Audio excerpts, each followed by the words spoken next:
তোমাদের মাধ্যমিক পরীক্ষার আর বেশি দেরি নেই। তোমাদের মাধ্যমিক পরীক্ষা অত্যন্ত সন্নিকটে।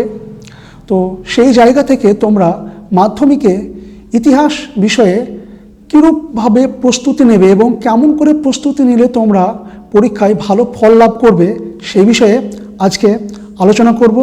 আমি বায়রন স্যার, তোমাদের সকলকে মাধ্যমিক অনলাইন গাইড চ্যানেলের পক্ষ থেকে আন্তরিক অভিনন্দন।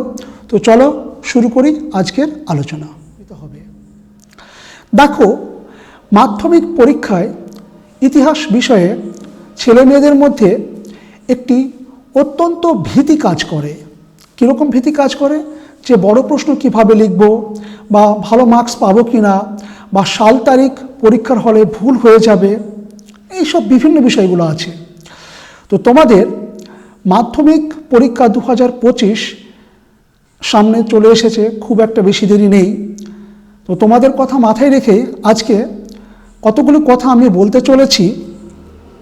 দেখো, ইতিহাসে বিগত যেভাবে পরীক্ষাটা হতো, যে সোজাসুজি প্রশ্ন সোজাসুজি উত্তর, কিন্তু এখন সেটা নেই। তোমাদের ইতিহাসের যে বিভাগগুলো রয়েছে, দেখো কোশ্চেন মানে ডিভিশনের ক্ষেত্রে, সেক্ষেত্রে তোমাদেরকে এমসিকিউ করতে হয়, এসিকিউ করতে হয়, আর অ্যানালিটিক্যাল কোশ্চেন কিছু থাকে যেটা 4 মার্কের, আর ব্রড কোশ্চেন থাকে 8 মার্কের। তোমাদের এমসিকিউ এবং এসিকিউর জন্য কোনোভাবেই কোনো শর্টকাট মেথড নেই যে শর্টকাটভাবে মেথড পড়েই তোমরা ভালো রেজাল্ট করবে, এরকম কোনো মেথড নেই। তোমাদেরকে শর্ট কোশ্চেনে দেখো তোমাদের টোটাল 36 নাম্বার আছে। 36-এ 36 যদি তুলতে পারো, অবশ্যই তোমরা আশা রাখতে পারো 90% মার্কস অ্যাবোভ বা 90-এর উপরেও তোমরা ইতিহাসে নম্বর তুলতে সমর্থ হবে। যেহেতু আমরা দেখেছি প্রিভিয়াস যে মাধ্যমিক পরীক্ষাগুলো হয়েছে, সেখানে অনেকেই ইতিহাসে 98, 99 পেয়েছে। তো তারা কি করেছে? তারা এইভাবে প্রস্তুতি নিয়েছে, তারা পাঠ্যপুস্তক অর্থাৎ টেক্সট বুককে তারা খুঁটিয়ে খুঁটিয়ে পড়েছে। তোমাদেরকেও সেটা করতে হবে, কেননা এমসিকিউ তোমাদেরকে 20টা উত্তর করতে হয়, সেখানে 20টাই প্রশ্ন থাকে, একটি প্রশ্ন অতিরিক্ত থাকে না। তাহলে এমসিকিউটা আমাকে কি করতে হবে? 20টা সঠিক করতে হবে।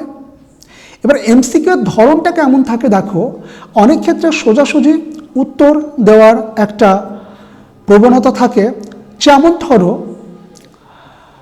বামা বোধনী পত্রিকা কে প্রতিষ্ঠিত করেন? 4টে অপশান থাকে, সেখানে তো আমরা খুব সোজাই উত্তর দিতে পারো। আবার অনেক ক্ষেত্রে প্রশ্ন এরকম থাকে যে দলিত বলতে কাদের বোঝানো হয়? এই যে একটা ভাবার্থমূলক একটা প্রশ্ন, এই ভাবার্থমূলক প্রশ্নটা কিন্তু তুমি বা তোমরা অত সহজে উত্তর দিতে পারবে না যদি না তোমাদের পাঠ্যপুস্তক সম্পর্কে নলেজ না থাকে। তাই স্নেহ ছাত্রছাত্রী, তোমাদেরকে অবশ্যই পাঠ্যপুস্তকের নলেজ রাখতে হবে। এবারে এসিকিউ কোশ্চেনের ক্ষেত্রে যদি আমরা দেখি, সেখানে তোমাদের কি থাকে? ঠিক ভুল। আর কি থাকে? এক কথায় উত্তর দাও।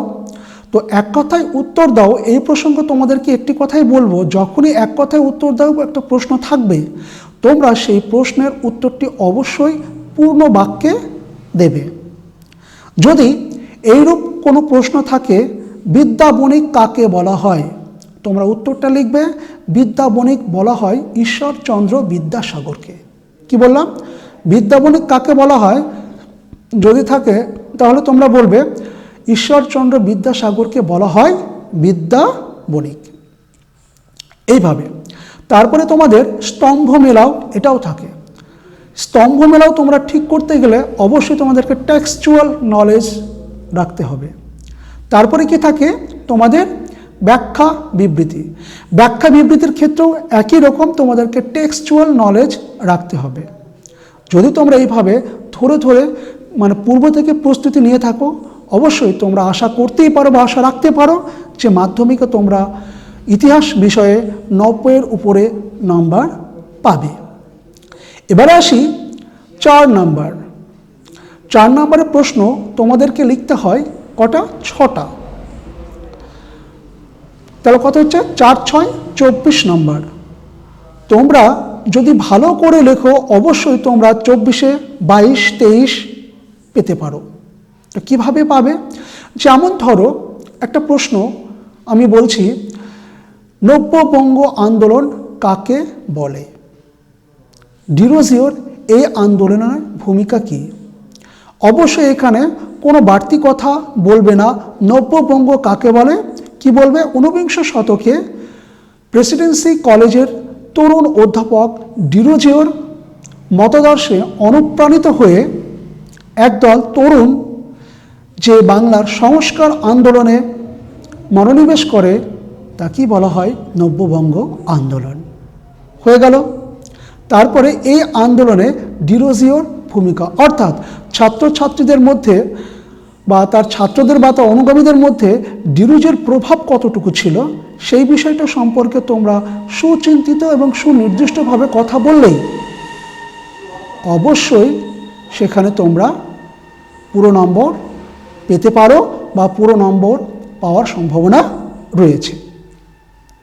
দেখো, আগে আজ থেকে 5 বছর 6 বছর 7 বছর বা তারও আগে প্রশ্ন কিন্তু এক লাইনে হতো। আমি প্রথমেই কথাটা বললাম এক লাইনে হতো বলতে গেলে, যেমন ধরো নব্যবঙ্গ আন্দোলন সম্পর্কে সংক্ষেপে লেখো। বুঝতে পারলে?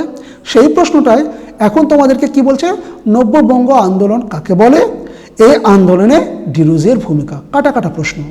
অতএব প্রশ্ন যখন কাটা কাটা থাকবে 2 + 2 = 4 এইরকম প্রশ্ন যখন থাকবে তখন তোমরা নিশ্চিত রূপে আশা করতেই পারো সেখানে 4-এ 4 পাবে। এবারে আসি তোমাদের 8 নম্বরের প্রশ্নের ক্ষেত্রে। তোমাদের মোট 3টে 8 নম্বরের কোশ্চেন প্রশ্নপত্রে থাকে এবং তোমাদেরকে কটা লিখতে হয়? যে কোনো একটি। আগে আজ থেকে 10 বছর আগে বা তারও আগে পরীক্ষার প্রশ্নপত্র যে বললাম এক লাইনে, যেমন ধরে একটা কথা বলি যে রেলপথ স্থাপনের ফলাফল লেখো। আমি একটা প্রশ্ন বললাম, এখন কিন্তু প্রশ্ন ওই রকম হবে না বা ওই ধরনের প্রশ্ন হচ্ছে না। প্রশ্নের প্যাটার্ন কিন্তু অনেক পরিবর্তন হয়ে গেছে। কীরকম? যে কবে রেলপথ স্থাপন হয় এবং রেলপথের ফলাফলটা সমাজ জীবনে কী প্রভাব পড়েছিল। যদিও প্রশ্নটি তোমাদের নয়, তবু আমি একটু হালকা করে বললাম। যেমন ধরো আরও একটি প্রশ্ন আছে যে মেকলে মিনিট কি? কি বললাম? মেকলে মিনিট কি? আধুনিক পাশ্চাত্য শিক্ষার ক্ষেত্রে মেকলে মিনিটের অবদান বিশ্লেষণ করো। তাহলে বুঝতে পারছো প্রশ্নটা কিন্তু কাটা কাটা প্রশ্ন। মেকলে মিনিট কি? এটা একটা প্রশ্ন। আর 19বিংশ শতকে ভারতীয় জনমানসে বা পাশ্চাত্য শিক্ষার ক্ষেত্রে মেকলে মিনিটের প্রভাব কি? দুটো কিন্তু আলাদা জিনিস।